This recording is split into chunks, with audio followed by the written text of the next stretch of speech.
A sigh of relief tonight for those with diabetes. The cost of their medication dropping more than 70%.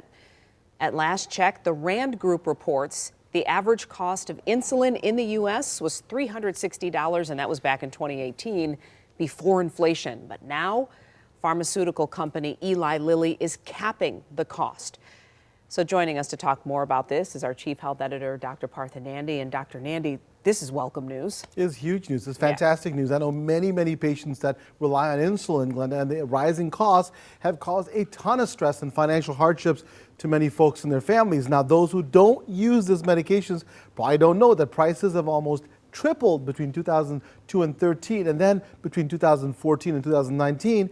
Guess what? The average cost rose by 54%. So I absolutely support Eli Lilly's decision to cut its prices. The company is dropping the cost of the 10cc vials of its fast-acting injectable drug called Humalog U100 from $274.70 to $66.40. Big difference. Also, the price of Humulin U100, which is an older, fast-acting drug, that's going to drop from $148.70 to $44.61 for 10cc vials. Now, these new prices won't take effect until sometime between October 1st and December 31st. However, starting May 1st, the drug company does plan to reduce the list price of its non-branded insulin from $82.41 to $25 a vial. On top of that, it gets better. They will cap out-of-pocket insulin costs at $35 for patients that are privately insured and use participating pharmacies.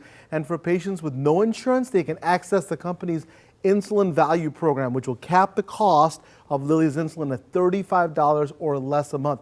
Huge news to me.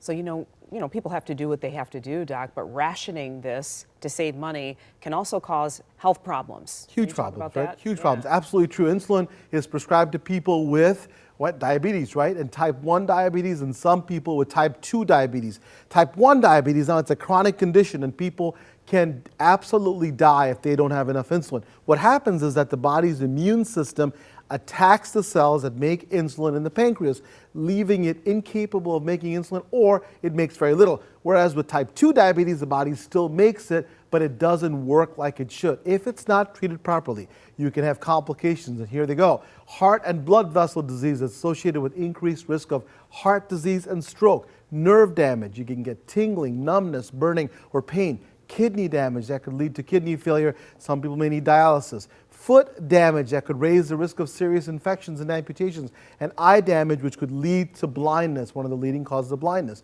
Unfortunately, I have family members with diabetes. They've suffered from these complications.